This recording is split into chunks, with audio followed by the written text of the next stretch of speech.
اعوذ باللہ من الشیطان الرجیم بسم اللہ الرحمن الرحیم اللہم صلی علی سیدنا و مولانا محمد مبارک وسلم وصلی علیہ۔ اللہ رب العزت کا بے پایہ لطف و کرم ہے کہ جس نے یہ عظمتوں، برکتوں اور رفعتوں والا ماہ مبارک ماہ شعبان معظم عطا فرمایا۔ یہ ماہ مبارک بڑی فضیلتوں اور برکتوں کا حامل ہے۔ حضرت اسامہ بن زید رضی اللہ تعالیٰ عنہ فرماتے ہیں کہ میں نے آقا کریم علیہ الصلاۃ والتسلیم کے بارگاہ ناز میں عرض کیا، آقا، ماہ رمضان کریم کے بعد سب سے زیادہ جس مبارک مہینے میں آپ روزے رکھتے ہیں وہ یہ شعبان المعظم ہے، اس قدر کثرت عبادت کی وجہ کیا ہے؟ تو آقا کریم علیہ الصلاۃ والتسلیم نے ارشاد فرمایا، ذالک شہر یغفل الناس عنہ بین رجب و رمضان وہو شہر ترفع فیہ الاعمال الی رب العالمین فانا احب ان یرفع عملی وانا صائم۔ فرمایا یہ وہ مہینہ ہے کہ جس کے بارے میں اکثر لوگ غفلت کا شکار ہو جاتے ہیں، اور یہ مہینہ رجب و رمضان کے درمیان کا مہینہ ہے۔ یہی وہ ماہ مبارک ہے کہ جس میں لوگوں کے اعمال اللہ کی بارگاہ میں اٹھائے جاتے ہیں، پیش کیے جاتے ہیں۔ فَأَنَا أُحِبُّ أَن يُرْفَعَ عَمَلِي وَأَنَا صَائِمٌ، اور فرمایا میں اس بات کو پسند کرتا ہوں کہ جب میرے اعمال اللہ جل مجدہ الکریم کے حضور ناز میں پیش ہوں تو میں حالت روزہ میں ہوں۔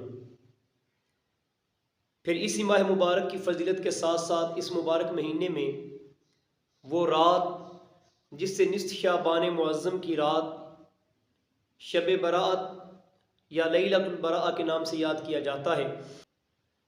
حضرت عائشہ صدیقہ رضی اللہ تعالیٰ عنہ آپ فرماتی ہیں کہ آقا کریم علیہ الصلاۃ والتسلیم سے جب اس رات کے بارے میں سوال کیا گیا تو حضور سرور کونین صلی اللہ علیہ وسلم نے ارشاد فرمایا یہ وہ رات ہے کہ جس رات بنو کلب کی بکریوں کے بالوں کے برابر اللہ رب العزت اپنے بندوں کی بخشش فرماتے ہیں۔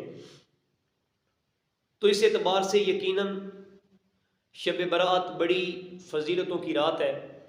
حضرت طاؤس یمانی رحمۃ اللہ تعالیٰ علیہ آپ فرماتے ہیں کہ میں نے امام حسن مجتبیٰ علیہ التحیۃ والثناء سے عرض کیا کہ آپ اس رات کو کس طرح گزارتے ہیں؟ تو امام حسن مجتبیٰ علیہ التحیۃ والثناء نے آگے سے فرمایا کہ میں اس رات کو 3 حصوں میں تقسیم کرتا ہوں۔ پہلے حصہ میں اپنے نانا جان آقا کریم علیہ الصلاۃ والتسلیم کے حضور ناز میں درود و سلام کا نذرانہ عرض کرتا ہوں۔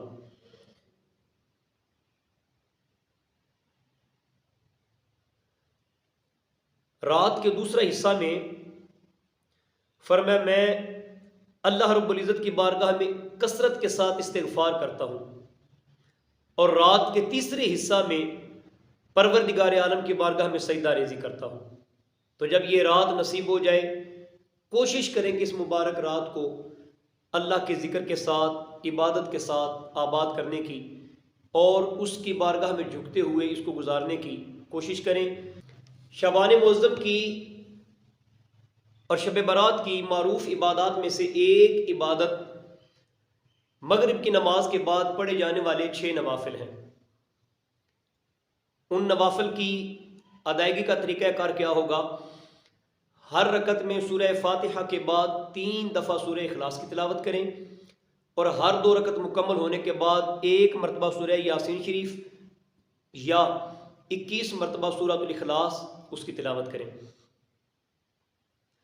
پہلی جو 2 رکعتیں ہوں گی ان میں درازی عمر بالخیر اس کی نیت کرنی ہے۔ اگلی 2 رکعتوں میں دفع بلیات یعنی مصائب و آلام سے حفاظت کی نیت کرنی ہے، اور اس سے بعد جو 3 رکعتیں ہوں گی ان میں محتاجی، فقر سے امان اور نجات کی نیت کر کے یہ 6 رکعات ادا کریں، پروردگار عالم ضرور ان کی برکات عطا فرمائیں گے۔ آئیں آج کی رات پروردگار عالم کی بارگاہ میں حاضر ہو کر اللہ جل مجدہ الکریم کی بارگاہ ناز میں سجدہ ریز ہوں۔ مالک کائنات ہم سب کی آئزانہ حاضری کو اپنی بارگاہ میں شرف قبولیت عطا فرمائے، اور خالق لم یزل آج کی اس بابرکت رات کا صدقہ ہم سب کو دین و دنیا کی ہر خیر اور بھلائی عطا فرمائے۔ وما علی الا البلاغ المبین۔